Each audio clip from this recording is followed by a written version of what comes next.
I was 32 when I got the message, but the story starts when I was 23, broke, stressed, and about to defend my thesis in psychology. At the time, I was living in a dusty little student flat in Halifax, Nova Scotia, just trying to hold things together. Back then, I thought I had a pretty ordinary life. My family wasn't super tight-knit, but we weren't estranged either. My parents were the hard work, quiet love type. I was the youngest of 4. 3 older brothers, all loud, opinionated, and constantly trying to outdo each other. Me? I was the quiet one who liked books and avoided family drama like the plague. My extended family was scattered across Canada. We only saw them during holidays or weddings, but there were never any issues, no feuds, no black sheep, just average, functional dysfunction. Until it all fell apart. It happened on a rainy Thursday in October 2015. I was playing Rocket League with some friends, ignoring the first call from my mom because I figured it could wait. Then she called again, back to back. In my family, that was the unspoken 911. Someone was either dead or dying. I stepped out of the match, headphones still on my neck, and answered. The line was chaos. I could hear yelling in the background, panicked voices, someone crying. My mom moved to a quieter room and whispered like she was afraid someone might hear. Then she asked the question that cracked the world open. Do you have something to confess, Toby? I blinked. What? About Marley. Did something ever happen between you two when you were younger? Marley was my cousin on my dad's side. I hadn't seen her in years. She was a kid last time we met, maybe 9 or 10. I didn't even know what this was about yet, and I could already feel something awful forming in my stomach. No. What? Why would you ask that? She told your brother Leo everything. Said you touched her when she was 9, that you kissed her. Said it happened in your room when she was visiting one summer. I froze. I remember my hand shaking so bad I had to switch the phone to the other ear. It felt like someone had dumped a bucket of ice over me. That's not true, I said quietly. She described everything, Toby. She even knew what your room looked like. I don't remember the rest word for word. Just her crying, screaming at me to admit it, saying she didn't want to believe it. But Marley's story was so detailed. I kept saying no, again and again. That never happened. And then the bomb dropped. She said Dad was on the line. They'd put me on speaker. I could hear his voice, stern and cold, saying, "We don't want to hear from you ever again." I tried to speak, but they hung up. 10 minutes later, Leo and my other brother, Matt, both texted me the same thing in different words. You're disgusting. Don't contact us again. I didn't cry. Not then. I just sat on the edge of my bed, staring at the wall, trying to remember what Marley even looked like. And then I showered. It sounds bizarre, but I stood under the water for almost an hour, not thinking, just letting the numbness take over. The next day, I started reaching out. I texted Marley. I called my mom, my dad, my brothers. Nothing. Those who hadn't blocked me yet did within hours. The only reply I ever got was from Dad. Stop contacting us. We need to heal. That was the last time I heard from my family. 9 years. 9 years of silence. 9 years of walking around with a label stuck to me that I couldn't scrub off. The first year was a blur. I was paranoid, expecting police at my door. Every knock made my chest tighten. I couldn't eat, couldn't sleep. I'd sit up at 3 a.m., scrolling through old family photos, wondering what had gone wrong. I drank. A lot. Started mixing it with painkillers. Not to numb the pain, but to feel anything. I'd pace around my apartment, chewing over twisted fantasies of revenge. Sometimes I'd catch myself imagining doing the very thing I was accused of, worse even, and it terrified me. Like my mind was trying to punish itself for something I didn't do. One night I threw a glass at the wall so hard it shattered into 1,000 pieces. My neighbor called the cops. Luckily, I convinced them it was an accident. After that, I stopped answering the door altogether. Late 2016, I got a job offer from a digital marketing firm. That was the first spark of stability I'd had in months. I poured everything into that job. Worked overtime, never called in sick. It gave me structure, a reason to get up. By 2018, I'd saved enough to buy a used motorcycle. It became my therapy, riding through back roads, wind in my face, forgetting the world. In 2020, I bought a small fixer-upper on the outskirts of town. It had a tiny garden and a creaky garage. It wasn't much, but it was mine. From the outside, I probably looked fine. A decent job, a house, clean record. But inside, I was hollow. Therapy helped sort of. My therapist, Dr. J, was the only woman I could really talk to.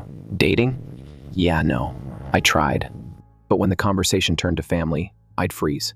What do you say? Oh yeah, my cousin accused me of something horrific, and now I'm the family pariah. But it's cool. Want dessert? Didn't exactly set the mood. Most days I was okay. Not happy, not sad, just neutral. I kept busy, cooked for myself, worked out, played games, rode my bike. It was a life, I guess. Just not the one I expected.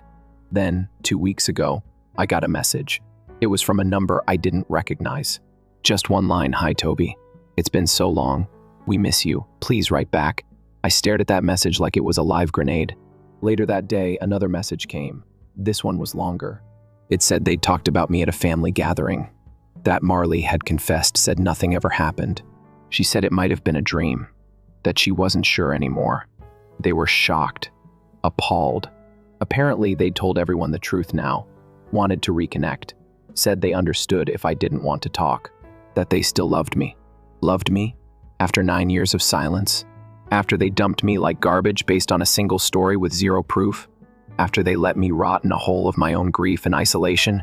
I don't know what I feel. Anger? For sure. Confusion? Absolutely. But mostly, I feel tired. I haven't replied. I don't know if I will. I've imagined this moment for years, what I'd say, how I'd scream at them, make them feel an ounce of what I felt. But now that it's here, it just feels anticlimactic. Like I waited 9 years for a text message that starts with "Hi, Toby." So here I am, writing to strangers on the internet. Because Reddit doesn't lie to me. Reddit doesn't throw me away. And maybe, just maybe, you'll help me figure out what the hell I do next. I didn't sleep the night I got that message. I lay in bed staring at the ceiling, running through every moment from 9 years ago like an old, scratchy film reel. The way my mom's voice broke, the silence after they hung up, the look on my face in the bathroom mirror, like I didn't recognize the person staring back. Now they were saying, "Oops, never mind." I didn't answer. I couldn't. My hands would start shaking any time I opened the thread. My chest would tighten up like a knot.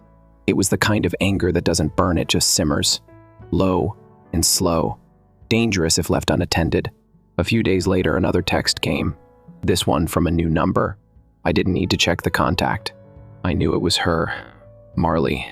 The cousin who torched my entire life with one lie. I stared at that notification for 20 minutes before tapping it open. It was long. A block of gray text so dense it made my eyes hurt. I didn't read it all in one go.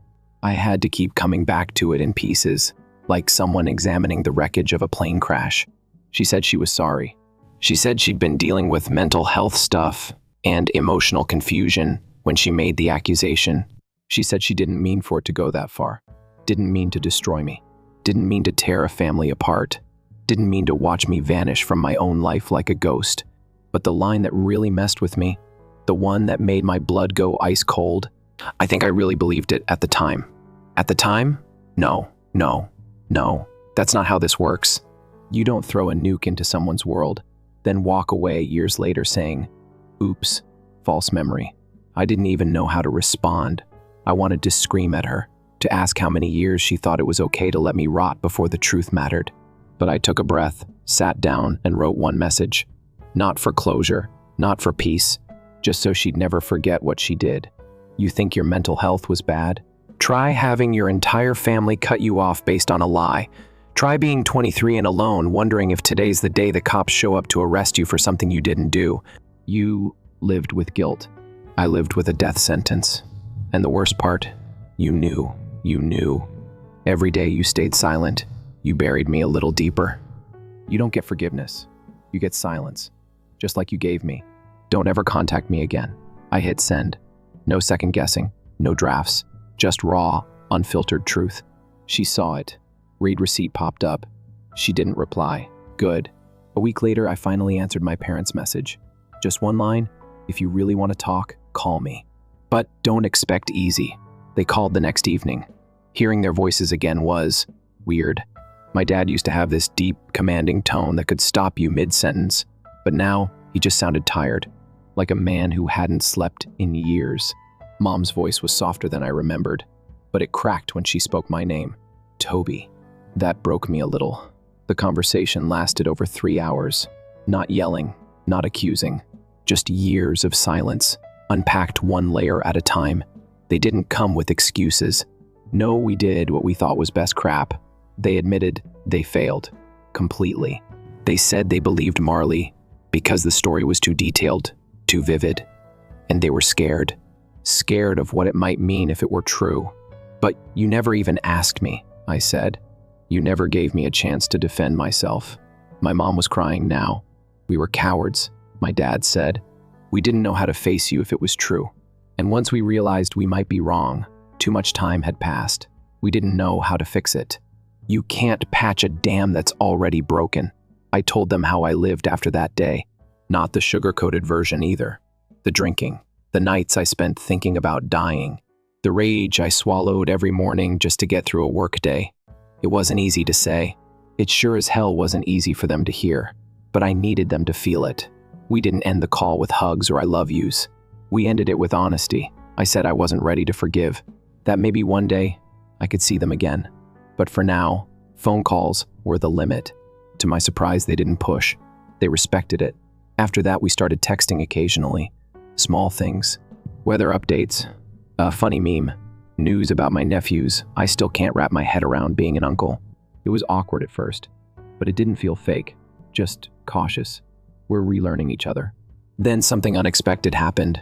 I started sleeping better. Not much, but enough. And I found myself talking more at work. Laughing more, even. My coworkers noticed. One of them, Jenny, from sales, asked if I wanted to grab coffee. I almost said no, but something made me say yes. She talked a lot, fast, energetic, with a sarcastic streak that caught me off guard in a good way. When she asked about my family, I froze up. But she didn't push, just smiled and said, "Whenever you're ready." That meant more than she probably realized. I still don't know if I'll ever go back home. I haven't seen my brothers, haven't decided if I even want to. I'm taking this one step at a time, but I'm not alone anymore. And that counts for something. My life isn't perfect. Hell, it's still mostly duct tape and emotional patchwork. But there's a pulse again, a rhythm. And I think for the first time in almost a decade, I'm actually healing. It's strange what your body remembers, even when your brain is begging it to move on. After I sent Marley that message, and after that long, brutal call with my parents, you'd think I'd feel lighter. But grief is weird. It doesn't leave with the truth. Sometimes it gets heavier. Like, yeah, she admitted she lied. My family apologized. Everyone knows now. But none of it gave me back the years I lost. It didn't undo the panic attacks, the shame, the nights I went to bed hoping I wouldn't wake up. So when people say, at least they finally know the truth, I want to scream. Because knowing the truth now didn't save me when I needed it. About a week after the phone call with my parents, I started getting messages from people I hadn't heard from in forever. Extended family, old family friends. One even had the nerve to say, I always had a feeling something was off about her story. Really? Where was that feeling when I was blacklisted like a criminal? Where was it when I was sitting alone at my college graduation, pretending it didn't matter that my family wasn't there? I didn't reply to most of them. I couldn't. Too many years of silence to erase in a few sentences. But one message caught me off guard. It was from my oldest brother, Matt. Out of the three of them, Matt was always the most distant. Not mean, just emotionally detached. I figured if anyone was going to hold on to the past, it'd be him. But his message was simple. No excuses. I was wrong. If you ever want to talk, I'll answer. Every time. I stared at that for a long time. I didn't respond right away. I wasn't sure what to even say. But it felt different from the others. Not polished. Not performative. Just real. In the meantime, I kept talking to my parents. A few texts every couple of days. It was still awkward, but there were moments of warmth. My mom sent me a photo of the backyard garden she'd redone. My dad asked how my motorcycle was running. Little things. Things I never thought I'd care about again. And I kept seeing Jenny. We went on a second coffee run, then lunch. Then she invited me to this trivia night her friend was hosting at a bar. I was hesitant, but I went. She introduced me to her friends, like I was already part of the group. No weird vibes. No questions I didn't want to answer. And for the first time in so long, I laughed. Like, really laughed. Not that fake chuckle you give to be polite, but a full, stupid, belly laugh when someone gave the wrong trivia answer and shouted, "I went to public school, okay?" Jenny looked at me when I laughed and smiled like she'd been waiting for it. And in that moment, I realized something important. Maybe I didn't need to get everything back. Maybe I just needed to build something new. Of course, the universe doesn't let you enjoy a good week without testing your progress. It happened one night when I was finishing up dishes. My phone buzzed, and I saw Marley's name again. I didn't even want to open it, but curiosity won. It was a wall of text again, but this time she wasn't apologizing. She was explaining. She said she'd been in therapy and realized she'd confused a nightmare she'd had as a kid with a real memory. That she was going through trauma of her own back then, something unrelated, and projected it onto me. She talked about dreams blending into childhood confusion and how she genuinely believed it until she got older and started questioning things. She said she'd been carrying the guilt for years, but was too scared to say anything. She didn't think anyone would believe her if she changed her story. She ended it with, "I know it doesn't undo anything. I just want you to know. I didn't do it to be cruel. I was a kid and I was broken. I still am, in some ways. I didn't know what to feel. Anger? Yeah. Sadness? Definitely. But mostly I felt nothing, like my brain just refused to process it. I read her message 3 times and felt absolutely blank, like it was someone else's life. I didn't respond, not because I wanted to hurt her, but because I realized for the first time I didn't need to. She could carry that weight on her own now. A few nights later, I finally texted Matt back. We talked for hours. It wasn't emotional or dramatic, just catching up.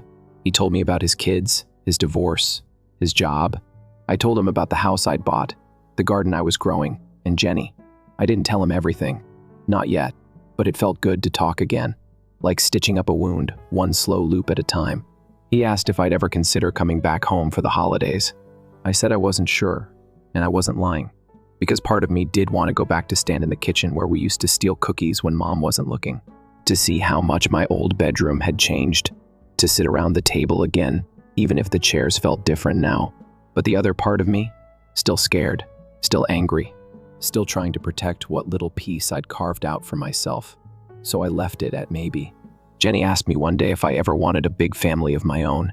It caught me off guard. I told her I didn't know. She didn't push, just nodded and said, "Whatever you want is okay, but I think you'd be a really good dad someday." That hit me harder than she probably intended. Not because I'd never thought about it, but because I had. I used to want a big family. Backyard barbecues, noisy Sunday mornings, road trips with kids yelling in the back seat. But that version of me died when I was 23, and now I'm just trying to figure out if he can come back. The thing about trauma is it doesn't just fade, it evolves. It reshapes who you are, who you trust, what you let yourself believe. But I'm learning to live with it, to carry it without letting it break me. I'm learning that forgiveness isn't a one-time thing. It's 100 little choices every day.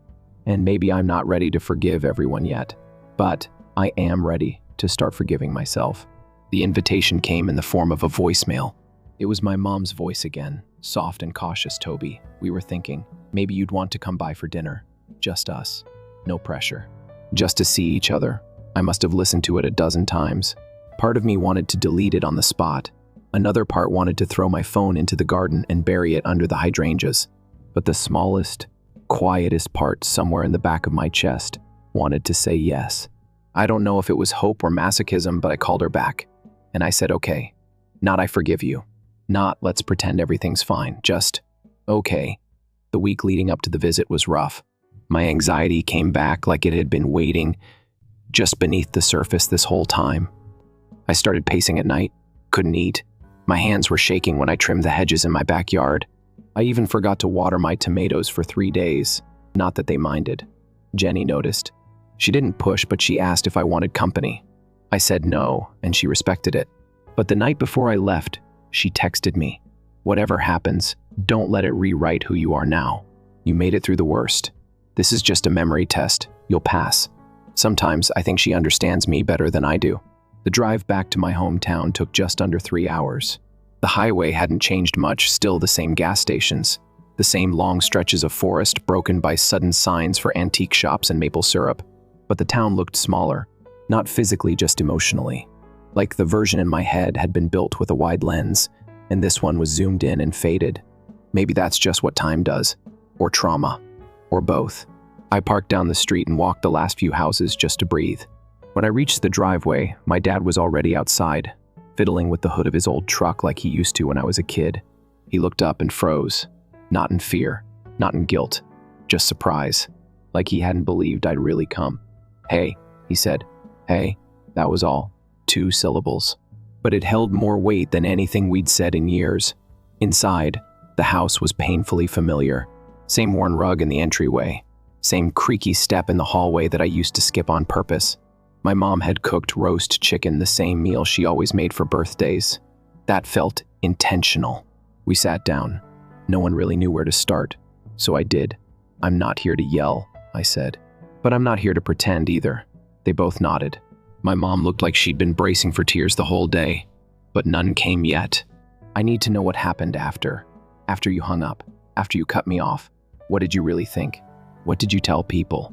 My dad leaned back and sighed. At first, we told ourselves we were doing the right thing, that we had to protect her. We didn't want to believe it, but we didn't want to risk being wrong. So we picked a side, fast. And then, my mom said quietly, the silence got too long. We told people we didn't want to talk about it. Some stopped asking. Some assumed you were guilty. Some believed us when we said we didn't know. You didn't reach out for almost a decade. "I know," she said, tears finally forming. "Every year we talked about it, every birthday, every Christmas. But we didn't know how to face you. You thought I'd slam the door in your face?" "No," she whispered. "We were afraid you wouldn't answer at all." After dinner, my dad showed me the garage. Said he was finally fixing up his motorcycle again. We didn't talk much, just stood there side by side, tools in hand. It reminded me of being 15, watching him change a tire while I handed him wrenches and pretended to understand what was happening. There was peace in that silence. Not healing, not yet, but peace. Before I left, my mom hugged me, tightly, like she thought I might disappear again if she let go. I didn't hug back at first. My arms felt stuck, but eventually, they moved. And for a second, it didn't hurt as much as I thought it would. The next day, I drove home with the windows down, music low. I didn't cry, didn't scream, I just was. And honestly, that felt like a win. When I walked into my house, it didn't feel cold like it used to. It felt like mine, like I wasn't hiding in it anymore. I texted Jenny back. Wasn't a disaster. She sent back 3 clapping emojis and a gif of a raccoon giving a thumbs up. Sometimes that's all the emotional support you need. A few weeks went by. I didn't visit again right away, but we kept in touch. My parents started sending me photos. Old pictures from birthdays, school plays, that awful bowl cut I had in 7th grade. I started sending a few back. A selfie with Jenny at a food truck. My tomato plant in bloom. It was slow, but it was real. Matt and I started talking more too. He asked if I wanted to come visit his kids sometime. Said they'd love to meet Uncle Toby. I wasn't sure how I felt about that, but I told him maybe. Leo, though, still radio silent. No calls, no texts, nothing. And honestly, that one stings more than I expected. Leo was the one who always had my back growing up. The brother who stayed up late playing video games with me, snuck me candy before dinner, helped me pass math in 10th grade. He didn't just believe Marley's story, he amplified it. He was the first to cut me off, and now he was the last one left in the cold. One night, Jenny and I sat on my back porch watching the sunset. She had a beer. I had tea. We didn't say much until she looked over and asked, "What do you want to do for the holidays?" I hesitated. "I don't know. You thinking of going home?" "I'm thinking about it." She smiled. "That's something." And it was. A few months ago, the idea of spending another Christmas alone didn't even faze me. Now, the idea of not going felt kind of sad. That was new. That was growth. Thanksgiving came faster than I expected. Maybe it's just part of getting older, how time doesn't warn you before it slips away. One minute you're watering your garden, the next you're watching leaves gather on the porch like they've got somewhere to be. It was Matt who brought it up first. He texted, "Hey, just so you know, we're hosting Thanksgiving this year. No pressure, but there's always a seat for you if you want it. No pressure." The phrase people use when they know the pressure's already there. I didn't answer right away. Spent a couple days stewing in it, flipping the idea around like a coin in my mind. Visiting my parents again had been one thing. It was quiet, controlled, contained. But Thanksgiving? That was family. All of them, in one house. And I hadn't seen any of them. Cousins, aunts, uncles, nieces. I didn't even know existed in nearly 10 years. Not since the night they ghosted me with righteous fury and full belief in a lie. Part of me wanted to go, not for them, for me. To walk into that house with my head held high and reclaim a version of myself they tried to erase. But the other part? The part that still flinches at the sound of certain names. It wanted to stay home with a frozen pizza and Netflix. I ended up flipping a coin. It landed on tails. I went anyway. Matt's house was warm, both literally and metaphorically. He'd always been the practical one, built his life with precision. The house reflected that. Everything was clean, organized, lived in, but cared for. His kids were the first to greet me, 2 bundles of chaos and curiosity. "You're the uncle with the motorcycle," the older one shouted, wide-eyed. I laughed despite myself. Guilty. They asked if I'd do wheelies in the driveway. I promised to disappoint them another day. Then came the slow parade of familiar faces, people I hadn't seen in a decade, all arriving like nothing had ever gone wrong. Some hugged me, some nodded, some gave those awkward half-smiles people use when they don't know where they stand with you. No one said Marley's name, not once, but her absence was loud, and maybe that was intentional. Dinner was loud, messy, exactly as I remembered. Kids yelling, someone always forgetting to pass the rolls, laughter bouncing between rooms like it had somewhere better to be. I sat between Matt and my dad. My mom hovered nearby like she didn't want to miss a second of this fragile miracle. All her kids under one roof again, even if one of them wasn't speaking. Leo sat across from me.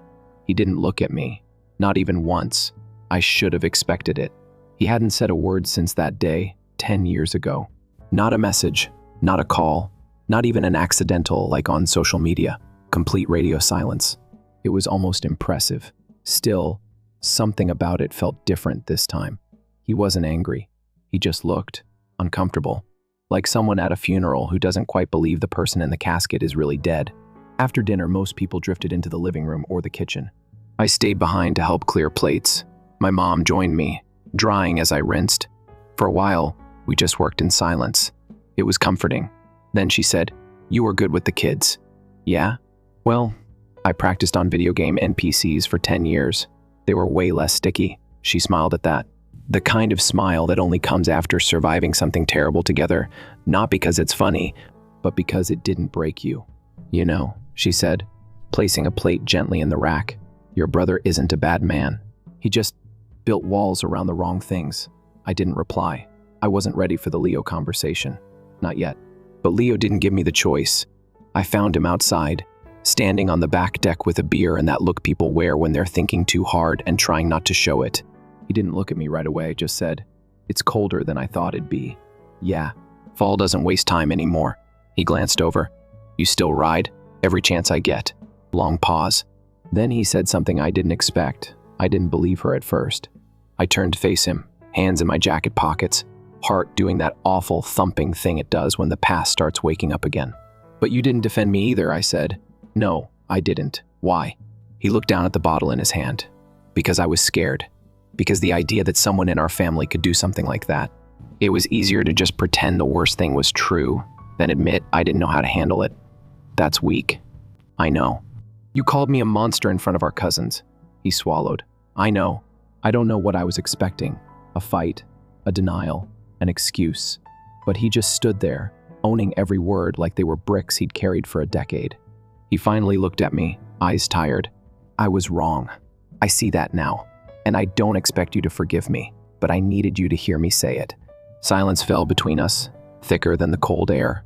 After a long minute, I nodded. "Okay." That's all I had. No dramatic speech, no reconciliation hug. Just okay. But it was a start. Later that night, I drove home under a sky so clear it looked fake. Stars like pinholes in dark velvet, moon low and sleepy.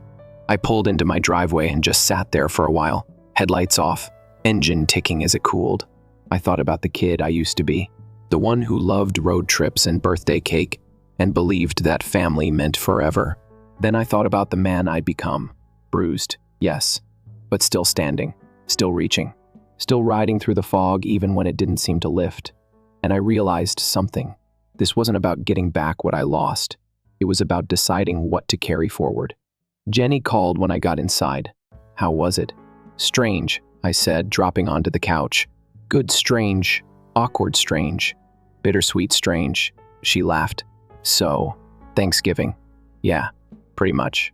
She paused for a second, then added, I'm proud of you, you know. I felt something tighten in my chest. Not painful, just present. Thanks. That means more than you probably know. Also, she said, changing tone completely, you left your hoodie here, and I'm holding it hostage until we watch that movie you keep dodging. I smiled. That was the moment I realized this was no longer a story about loss. It was becoming a story about returning, not to the past, to myself. It's been about 5 months since Thanksgiving. In that time, nothing massive has happened, and yet everything has shifted. The world didn't suddenly turn brighter. The air didn't hum with cinematic music, but I started noticing small things. Things that used to feel like background noise now carried weight. Like the way my mom texts me every Sunday just to say she's thinking of me. Or how Matt's kids now send me selfies with ridiculous filters and call me the cool uncle with the haunted past, which honestly feels kind of badass. Even Leo's been checking in. Nothing deep, nothing heavy, just casual, steady messages. Like he's trying to rebuild without saying the word sorry again. I'm not rushing to meet him in the middle, but I'm not running away anymore either. Last weekend, I had dinner at my parents' house again. Jenny came with me this time. It was her idea. I want to meet the people who made you weird, she said, grinning. She met them with the kind of confidence I still have to fake in public sometimes. My dad tried too hard to be cool. My mom overfed her like she was preparing her for hibernation. But it worked. The evening was surprisingly smooth. We played cards, laughed at an old photo album, even managed a conversation about Marley, not in detail, but enough to acknowledge the storm without pretending it never happened. She's moved out west, my mom said. We haven't heard from her in a while. No one said more than that. And honestly, that was enough. Some ghosts don't need to be exorcised, just left behind. I've been thinking a lot lately about what healing actually looks like. I used to imagine it as this dramatic moment, some big epiphany, where I'd cry all out, feel a giant weight lift, and suddenly become this upgraded, lighter version of myself. But real healing, it's quieter than that. It's replying to a text instead of ignoring it. It's picking up groceries without freezing in the cereal aisle because you accidentally thought about 2015. It's falling asleep without music or noise because, finally, your thoughts don't scare you. It's walking into your parents' house and not feeling like a stranger in your own bloodline. It's choosing to live forward, even when part of you still looks back. The garden in my backyard is thriving now. The tomatoes I nearly killed are producing enough to share. My neighbor comes by sometimes to trade herbs. I even planted lavender this spring, which Jenny says makes the yard smell like self-care and grandma's. She's around more too. It's not official or labeled, and that's okay. We're figuring it out at our own pace. Some days we talk for hours. Other days we sit in silence and just exist next to each other. And that feels more intimate than anything else, because for the first time in years, I don't feel like I'm performing. I'm just me. Scars, silence, softness and all. I never responded to Marley's second message. There's a part of me that wonders if I ever will, not because I want revenge. That part of me burned itself out long ago, but because not all wounds need closure from the one who made them. Sometimes you build your own kind of peace. Sometimes your apology is the life you live, in spite of what was done to you. Christmas came and went. I spent it with my family, the whole family. Yes, even Leo. It was weird at first. He was still cautious, like a man stepping over a frozen lake, unsure where it might crack. But we found our rhythm. One night, after everyone had gone to bed, he sat beside me on the porch and said, I still think about what I said to you. The worst part is that I meant it at the time. I thought I was doing the right thing. I didn't interrupt. I don't think I'll ever forgive myself, he said. I took a long sip of coffee, stared out into the dark yard. Then you've got something in common with me, he nodded slowly, and we sat there, not as brothers who fixed everything, but as men who finally understood what they broke. And maybe that's enough for now. I know some people reading this might want a cleaner ending, a bow tied tight around the mess, a redemption arc that turns every bad guy into a misunderstood hero and every wound into wisdom. But this isn't fiction. This is what healing actually looks like. It's jagged, it's slow, it's made of awkward conversations, unfinished apologies, silent nods, and long drives where you don't cry but you want to. It's doing better, not perfect, just better. Sometimes I still think about those lost years, not with rage anymore, just grief. For the birthdays missed, the hugs never given, the words I needed but never heard. For the younger version of me who sat in that empty apartment, waiting for anyone to say they believed him. But now, when I think of him, I don't just see pain. I see someone who didn't give up, who held the pieces even when they didn't fit anymore, who grew a garden in the middle of a storm. I'm still going to therapy, still riding my motorcycle on the weekends, still texting Jenny dumb memes at 2 a.m. just to see her roll her eyes in person later, still figuring out how to talk to my family without flinching at their faces. But I'm also laughing more, sleeping deeper, and for the first time in over a decade, dreaming forward instead of backward. If you're reading this and you're in that silent space, that place where the people you love don't see you anymore, I hope you know something. You are not the worst thing someone said about you. You are not the version of yourself that others abandoned. You're allowed to be angry, but you're also allowed to heal. You get to write your own ending, or beginning, or whatever this messy middle part is, because healing doesn't come in one moment. It comes every time you choose not to stay broken. Story 2. When my dad's entitled wife assaulted my child over a wedding argument, I eventually stopped interacting with her after years of his condoning her poisonous conduct. A few days ago, I attempted to publish this on aita, using a different account, but the trigger warning prevented it from working. It doesn't surprise me. Since then, I've come to the conclusion that my wife and I made the proper choice. I shall thus be posting this article for the last time. I made some changes to the phrasing and attempted to add additional information. Every name is a hoax. A prospective party planner is my 28-year-old stepmother, 49-year-old. Since she married my dad, she has taken it upon herself to organize and throw every celebration and holiday that his family has held. Those were never my favorite times as a child. She is domineering and becomes irate if someone doesn't laugh at her for my dad's sake. He says this gives her a sense of belonging. On July 26th, my fiancée Jane and I will tie the knot.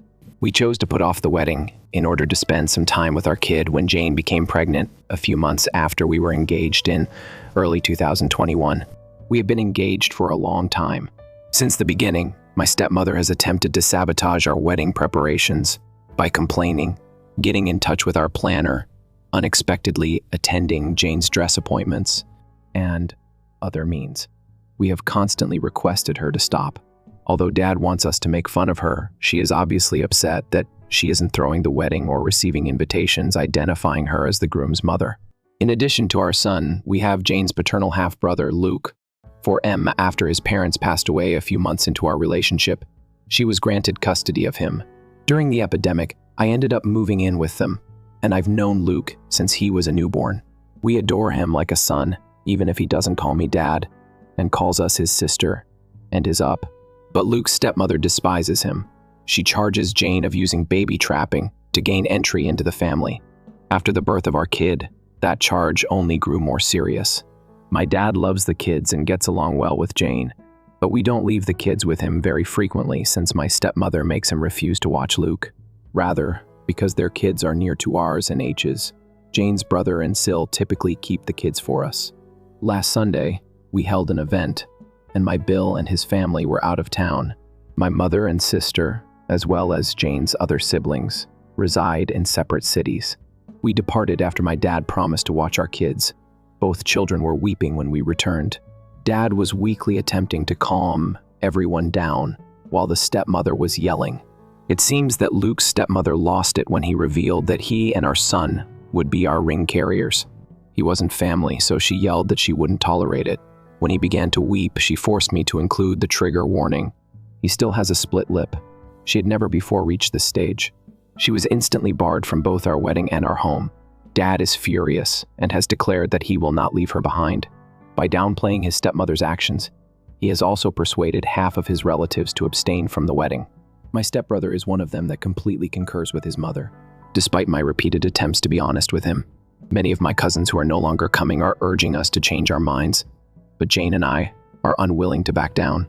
Although almost every member of Jane's family supports us, one of her aunts has speculated that her stepmother may be behaving out because she doesn't feel accepted by my family. To be honest, I've had enough of my family supporting her actions. I genuinely want my dad to attend my wedding because I love him, but if it means keeping my family safe, I'm more than prepared to go NC. Edit. We did press charges, but I believe I unintentionally erased the part where I made this reference. The following day, we collected all the evidence we had and went Luke to the pediatrician. In addition to having images of Luke's face, we also had some amazing good fortune. We also got footage from nanny cams. My dad hasn't actually gone somewhere without my mom in years, so we took precautions, even if some commentators were correct, to believe that she hadn't been invited to our house. We've never trusted her with the children, but we didn't really anticipate her to do something this terrible.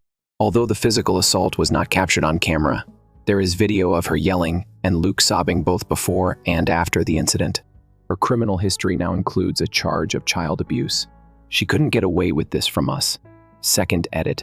I would like to provide a lot more information. I will attempt to address at least a few of the comments.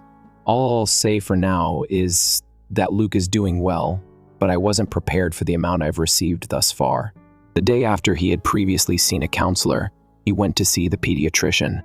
When her father and stepmother passed away, Jane was quite disturbed and afraid that it would affect him.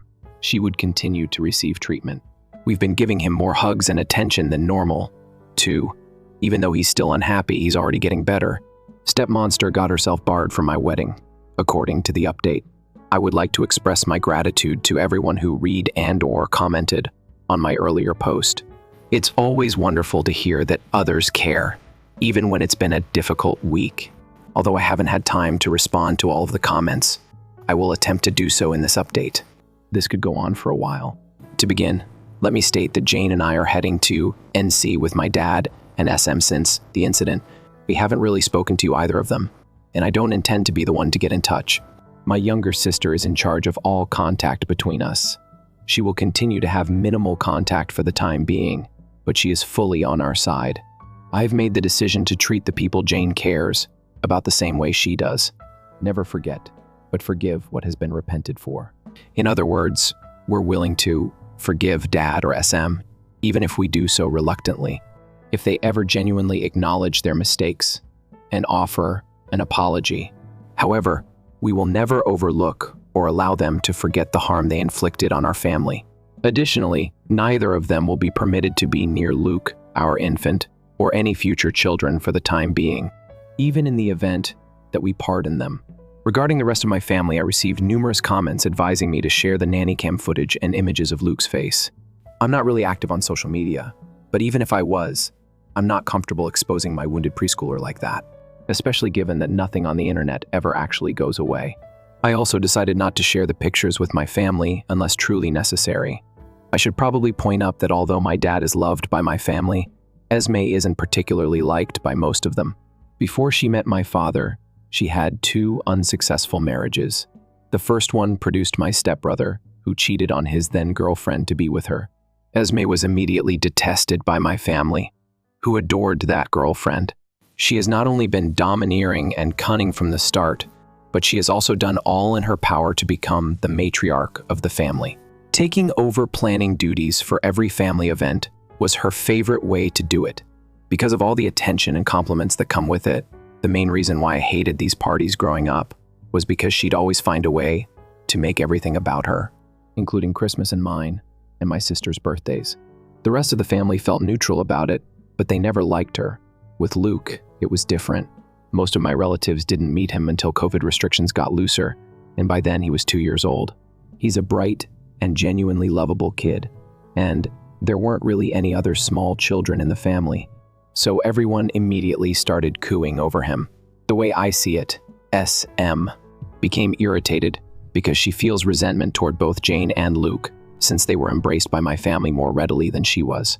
However, I am unable to verify that she was also upset that she would not be involved in the wedding party at all, aside from not being the planner. She made an effort to persuade us to allow her to officiate. Stepbrother became my best man after one of Jane's closest friends was offered the position a year earlier. He showed no interest, and I had previously asked her sister's daughter, or my closest friend, to be our flower girl. We made a commitment to Jane's niece, who is 3 years old. In addition, her sister's 15-year-old daughter is unfamiliar with us. Since her father is no longer with us, she also attempted to persuade us to allow my dad to escort Jane down the aisle. However, the bill I referred to in the first post, her older brother had already been enlisted. SM continued saying that if we placed her in charge of the wedding, it would never happen since she was dissatisfied that my family wasn't as involved as Jane's. Having said that, nothing justifies treating a child so poorly, particularly if it is indeed the small-minded envy. I believe it to be since I haven't talked to my father. My sister has been keeping me updated on what he's been up to. As I found out from her, the tale my dad and SM gave the rest of the family fully erases Luke's injuries and the abuse claims. It insinuates that me and Jane banned them because we were irritated with Sam and decided to take it out on my dad as well because most people already loathed SM. Explaining what truly occurred that night wasn't hard, and most of the family that I genuinely wanted at the wedding have apologized and are berating my dad as well. The folks that didn't trust us, as well as those alleging we overreacted, have been told they are not welcome in our house anymore. Those are largely folks from my dad's generation, so I can't say I'm surprised. But the fact that they are so biased, they're prepared to protect a lady they dislike after she injured a child. I've been reassured that I don't need any of them in my life, only to please my dad. The stepbrother continues to live in denial. Despite all the information we have, he still doesn't think his mother could harm a kid. Admittedly, I do understand. Even though I too like my mother, I wouldn't condone his ignorance. Thus, he is also awful. We were close growing up, so it's terrible, but I don't regret it. In addition, I'm closer to Jane's 3 other siblings than I was to Luke, the elder Bill, a twin brother, and a younger sister. Speaking of Jane's family, they have been incredibly supportive of us and are all quite upset about what transpired. After Jane gained custody of them, Luke was essentially adopted by her maternal family, and I've been in touch with them often to check on him. With everyone we uninvited, we were able to save some money, which we have now chosen to use to support Jane's relative. We're paying for her plane ticket because she lives abroad and was previously unable to attend the wedding. Luke has improved significantly and is nearly fully returning to his usual upbeat demeanor. It was a shallow split lip. It didn't need stitches, but it's healing slowly. A few days ago, we sat him down and told him that my dad and stepmonster would no longer be present. Although he is aware that he and Sam are inseparable, he still has a strong affection for my dad. We're trying our best to reassure him, but it's obvious that he's afraid of her. Jane and I have convinced him that he is a member of our family. No one can ever take away our affection for him. Although we've warned the venue and provided them with images in case they do anything, I'm not overly concerned about Dad or Sam trying to attend the wedding. It's better to be safe than sorry. Sam is a hypocrite for claiming that Luke isn't family, according to some people. I concur. Her primary justification for almost everything she does, for obvious reasons, is that she doesn't feel accepted by my family. For as long as I can remember, Dad has reminded us of that, guilting me into participating in all of her schemes. It is essentially a case of the pot calling the kettle black, since he keeps making excuses for her without acknowledging this. Even though I will always adore my dad, I've come to terms with the fact that Luke genuinely has relatives. Being around him is no longer safe or good for my family and me. My kid will not have his sole biological grandfather in his life, which is painful, but he has 2 wonderful step-grandfathers to make up for it. Right now, I'm happy with the way things have worked out while being sad. I dislike whining about my lot in life. It's gorgeous, but a mess. I am fortunate enough to love my career, my fiancé, and my children. We're content. I will not allow anyone to sabotage that. It didn't work out, for those who were irritated by my censoring when I posted about it. Jane recommended that I simplify the text. I may have gone a touch too far because I'm still getting acclimated to Reddit. I'll keep you updated on this narrative, but I hope this is the final one. I appreciate all of your kindness and help. I wish you all the best. One SMH update. My kids and my family. I'll definitely disappoint a lot of folks at the beginning. The likelihood that Esme will receive anything more than a slap on the wrist is something we're accepting. Jane and I are talking to our lawyer about our next course of action, but we are still unsure. We're attempting to avoid getting ahead of ourselves more since it's too early to know anyhow.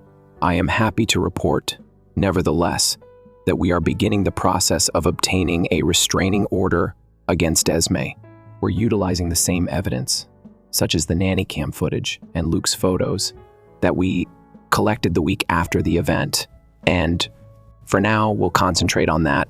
My father and I still haven't spoken.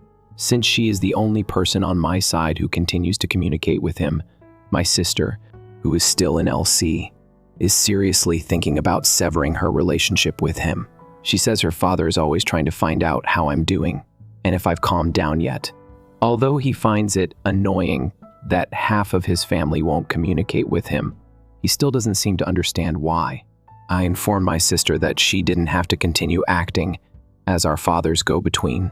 She claims she will quit when it feels right, even though I never asked her to do it and it is obviously wearing her down. In any case, there is no question whatsoever that Esme assaulted Luke. In an unsuccessful attempt to justify her actions, my father corroborated what Luke had said as soon as we arrived home. He never made an effort to conceal it from us, and the only good thing I can say about his behavior is that he gave Luke an ice pack, and Esme couldn't refute it because she was too busy yelling about what a whiny brat Luke was being. Esme is younger than my dad, in case you were wondering.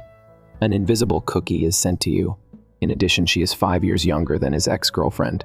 They started dating when I was about 15. In addition, my stepbrother is just 1 month my senior. Later this year, she will be 50. A year later, at age 21, he married his father. Our 2 children are doing fairly well. When Luke has nothing better to do, he's back to racing around the house in his Superman costume. This past week, he experienced some nightmares and twice requested to sleep on our bed. He continues to attend his counselor, and we don't bring up my father with him. Luke is attempting to teach our 14-month-old son how to speak his name, and he has already learned 2 new words, hello and goodbye. Later this month, Jane, a sister who went away for college, will be visiting for a few days to celebrate turning 21. Jane is eager to get wasted with her, and Luke is thrilled to see her. I can't hold her responsible. Her presence should lift everyone's spirits. I am not doing well. Jane isn't either. She typically attempts to hide her bad feelings, but during the week it happened. She sobbed herself to sleep virtually every night. Seeing her in that state hurts my heart. Additionally, I feel like I'm to blame for this. Part of me tries to explain that I had no way of knowing Esme would do something like that, but it doesn't make a big difference. Even though I knew she would most likely accompany him, I let my father spend unsupervised time with my children. This is the guiltiest I've ever felt, and I don't believe I'll ever forgive myself. Jane has been better lately and is attempting to encourage me to see a therapist. I've never really done it before, other from a psychiatrist when I was younger, but now feels like a good moment to give it a go. I was stunned by a few letters this week from individuals encouraging me to forgive my father and Esme, as well as re-invite them to the wedding. That's not happening. In fact, I'm not willing to ever forgive Esme. My dad has now degenerated to a gigantic maybe, but I will never comprehend or forget what she did. Also though, the wedding is the last thing on our minds right now. We're not postponing it. We explored rescheduling, but the date we'd picked on is pretty much the only one that works for our guests. We have passwords with all our vendors and provided them all explicit instructions not to talk to anyone but us. Jane's family is bigger and closer to each other, which is why they're more involved with the wedding than mine. But I do have relatives involved. My sister is one of the bridesmaids. My mother is coming down the aisle with a bridal party, and 2 of my cousins are groomsmen. I've come to appreciate Jane even more as a result of going through all of this with her. I don't know what I would do without her. and she is the best partner I could ask for while starting a family. I am so grateful that this did not break us up. Most likely, I won't provide any additional information until after the wedding, unless a significant event occurs in the interim. Best wishes to you all as always. The second update. For the first time since she assaulted my child, I saw my father in SGM. Before the wedding, I had no intention of updating again, but a significant event occurred. We got the row, which is nice. The bad news is that at the court hearing, Jane and I had to see both my father and SM. Neither of us was looking forward to seeing them for the first time, since we evicted them from our home more than a month ago. We left the children with Syl and Jane's brother. Luke didn't have to see them, at least. The actual hearing proceeded much more quickly than I had anticipated. Where credit is due, I'll give it. At the very least, my father was intelligent enough to see that they couldn't win this. Numerous pieces of evidence were against them.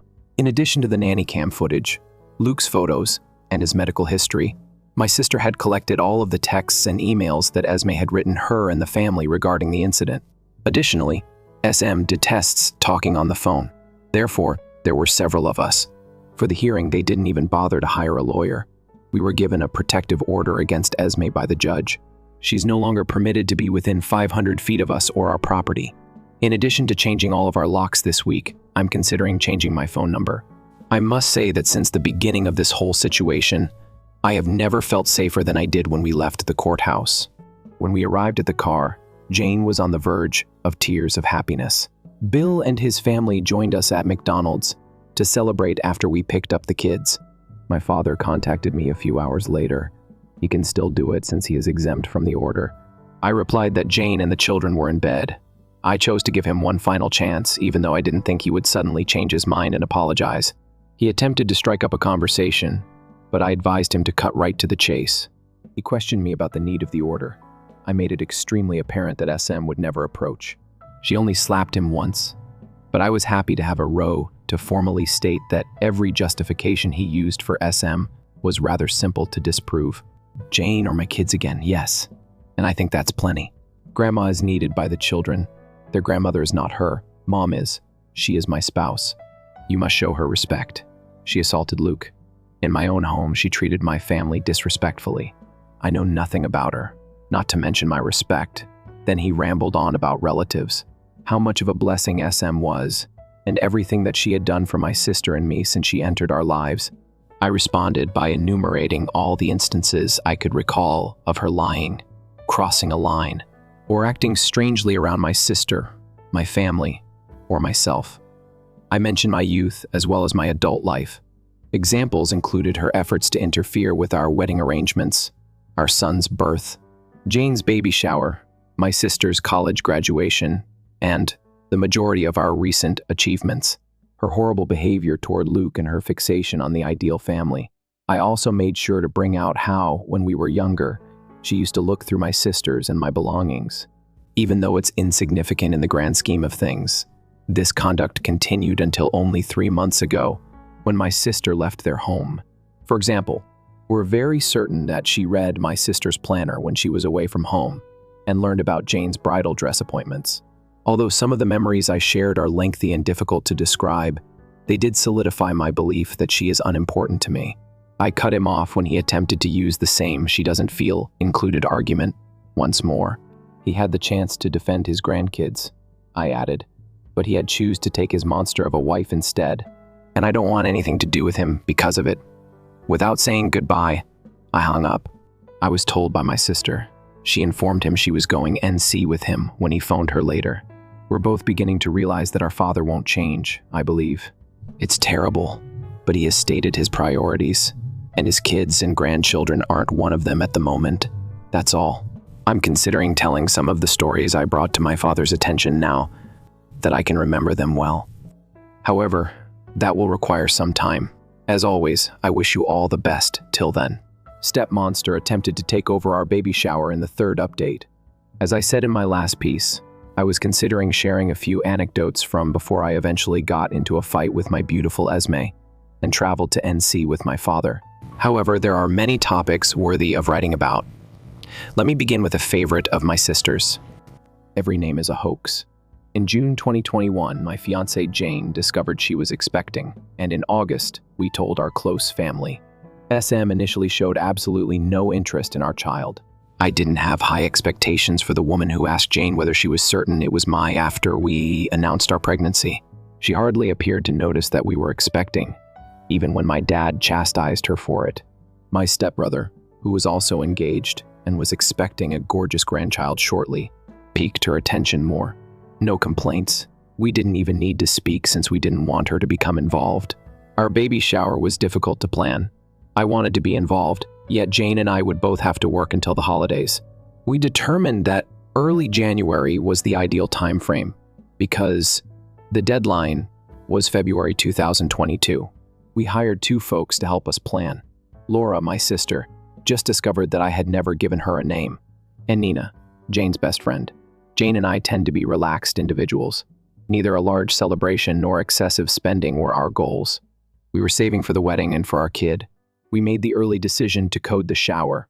It would also need to take place indoors once more, January.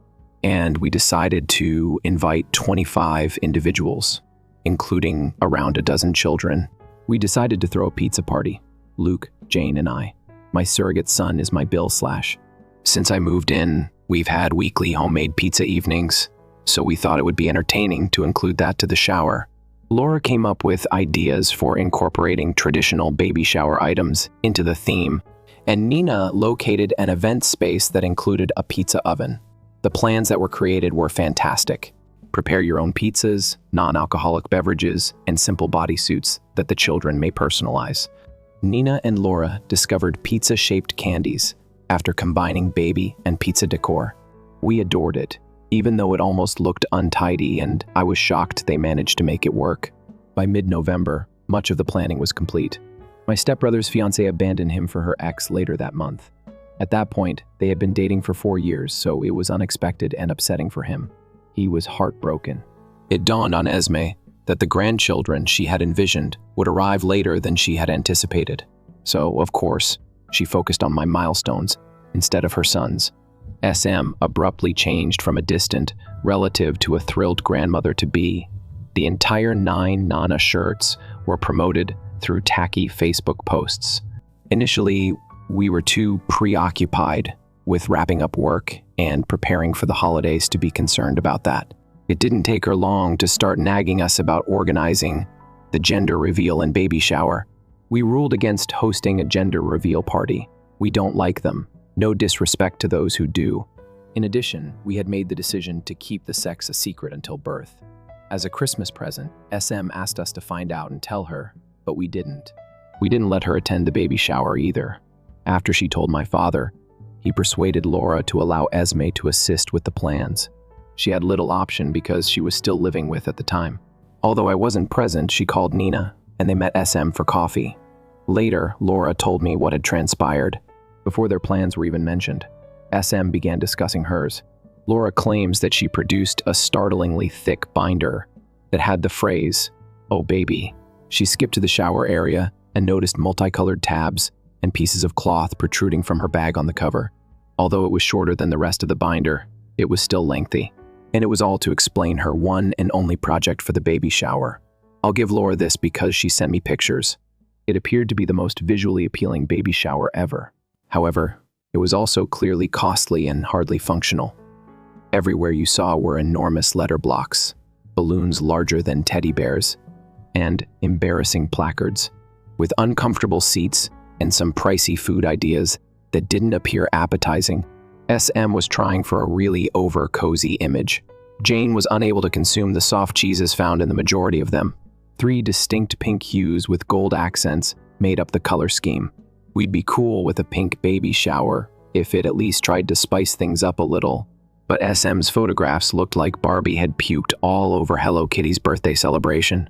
When Nina attempted to remind her that we didn't know the sex, SM claimed she simply knew that it was a girl. Spoiler alert, it wasn't. SM also wanted an all-female child-free party with nice caterers and wine. She had typed out a guest recommendation list featuring some of her closest friends. Neither mine nor Jane's mothers were on it and prepared party games. No one had any interest in trying out. Basically, the only thing everyone could agree on was to host the celebration indoors. Laura and Nina weren't given an opportunity to share their ideas until she was done. Once they could, they indicated that while they could find a way to include some of SM's suggestions, they'd already opted on the pizza motif. She started to protest, but Laura noted that it was sort of empty, even suggesting that as the shower was a month away and we'd already greenlit their plans. SM even contacted me to attempt to convince them to alter their views, but I just repeated their remarks. My dad had found out he couldn't come to the shower, so he didn't get a voice in anything anymore. The holidays rolled around and the subject was shelved. The pizza party seemed to be okay to SM. Nina was able to include one of the enormous teddy bears and combine some of the pink decor she had desired with blue items. A week had passed before the shower. Jane's pregnancy was about 8 months along. It had all been purchased. Almost everything was set to go, including all of the guests who had RSVP'd, offered to get to the location early in order to get things ready for the shower, which was scheduled to begin at 7 p.m. Laura concurred, primarily because she was aware that Esme would be upset if she was left out of the action, and the location even permitted them to drop off their decorations prior to the celebration. Jane and I agreed to arrive at 6 o'clock, but 2 days prior to the shower, Nina was summoned by the venue. They informed her that SM had visited to deliver big, bulky boxes of what she described as a small surprise for us. She had told them that she would arrive at 3:30 p.m. to begin configuring it.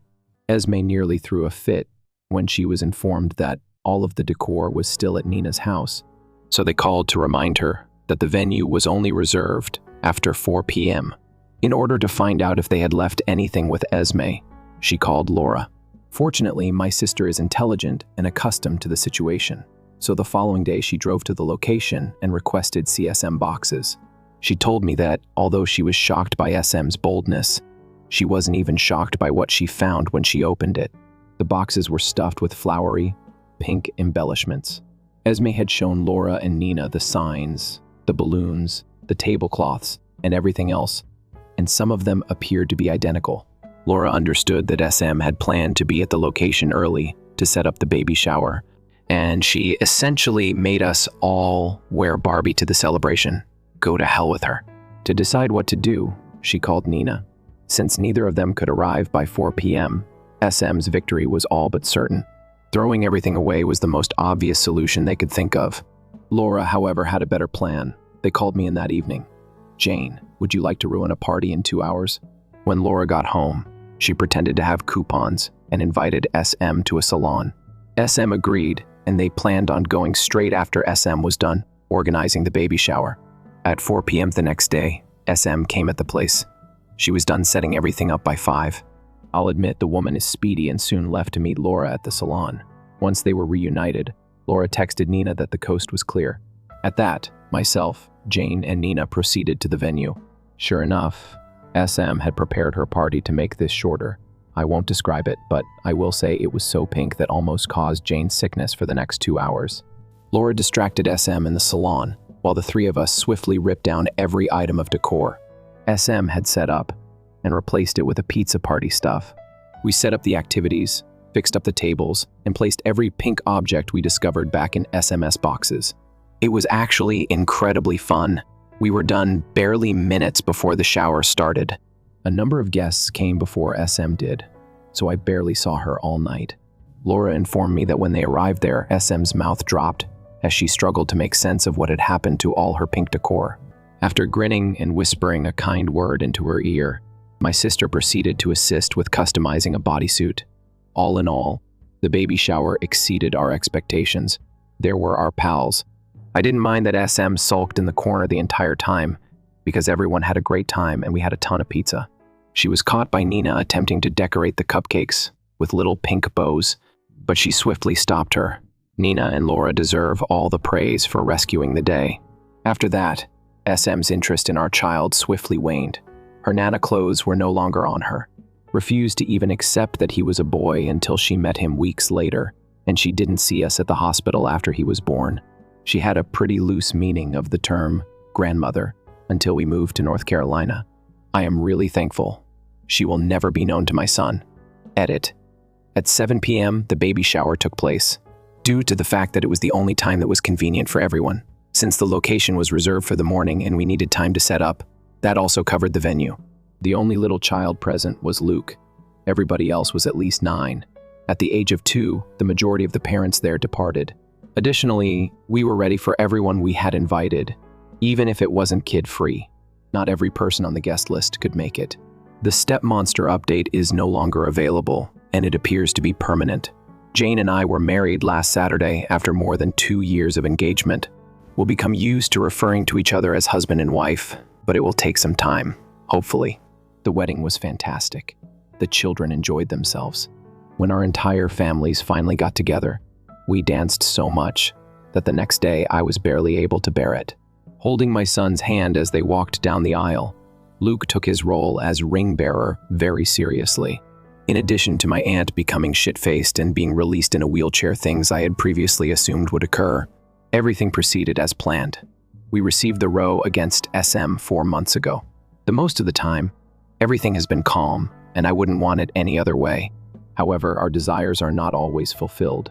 The possibility of SM attending the wedding never really concerned me, particularly following the row. She is simply not allowed to approach us, and we made it very plain that we would immediately contact the police if she did. Even so, I followed my friend's advice to take precautions, for the most part. Naturally, SM didn't show up, but I don't regret it since I firmly think that any money spent on security is worthwhile. In addition to texting Jane on her birthday back in June, my stepbrother and I exchanged birthday greetings. We haven't spoken to one other in these months. He is aware that he may still apologize if he so chooses. My father has stopped attempting to get in touch with me. It's been April since we last chatted. For some reason, he continues to try to speak with my sister, but she ignores him. They got into a heated argument on the phone a few days after she and he went NC on SM's treatment of us throughout the years. Sore topics were brought up, insults were exchanged, and most significantly, my father sided with SM on nearly every issue. Later, I received a tearful call from my sister. She advised me against calling him and yelling at him. Now she's doing okay. She doesn't answer his calls or texts, but she hasn't blocked him. Since neither of us wished Dad a happy Father's Day, she has only received 3 weekly apologies, one on my birthday in May, and a lengthy tirade. He is, after all, still our father in spite of our disputes. He's not incorrect. Even though I will always adore my father, I am unable to spend any more time with him while I've closed that door. I haven't locked it yet. He is aware of what he must do to reunite with his family. He won't do it, in my opinion. But I'll think about opening the door a bit if there's even the remotest possibility that he may. My wife has suggested this. She's far more hopeful than I am. But perhaps it's best to cling to that optimism. But she hasn't forgiven him. Fantastic. It was hardly surprising that this catastrophe rocked Jane, who has always been fiercely protective of Luke. I was afraid she would blame me, but when I told her that, she called me a stupid fool. I've been going to therapy for a few months, and it's been far more beneficial than I anticipated. It's wonderful to finally be able to express my sentiments at this time, and I've come to the realization that Sam's behavior toward me as a child was much worse than I had imagined. I'm quite thrilled. I recently got married to the most incredible lady I've ever met, and I now have the family of my dreams. Although none of us are flawless, I never imagined that life would be this wonderful. I'll remain. Reddit is far more than I anticipated, but now that I can sleep well, I think this will be my final update. I appreciate all of your generosity and guidance over the past few months. I can't express how amazing the assistance I received from you guys was. I never would have imagined it. Thank you, everybody, really. Okay, I apologize for the premature update. I'll just add this here as I didn't want to compose another post. Earlier afternoon, I received a call from my stepbrother. He wants to meet up with Esme after they reportedly got into a quarrel. As long as it was fair, I concurred. On Wednesday, the two of us were going out for coffee. Even if he does apologize, I need to know that he knows how and why he let us down, but I'm not sure what to expect. Edit 2. Since Jane and I are departing for our honeymoon on Friday, we postponed our meeting. I made the decision that I didn't want to worry about my talk with SB the entire way, regardless of how it turned out. He got it, and when I get back, we'll discuss. The last update. Stepbrother, and monster. Hello, everyone.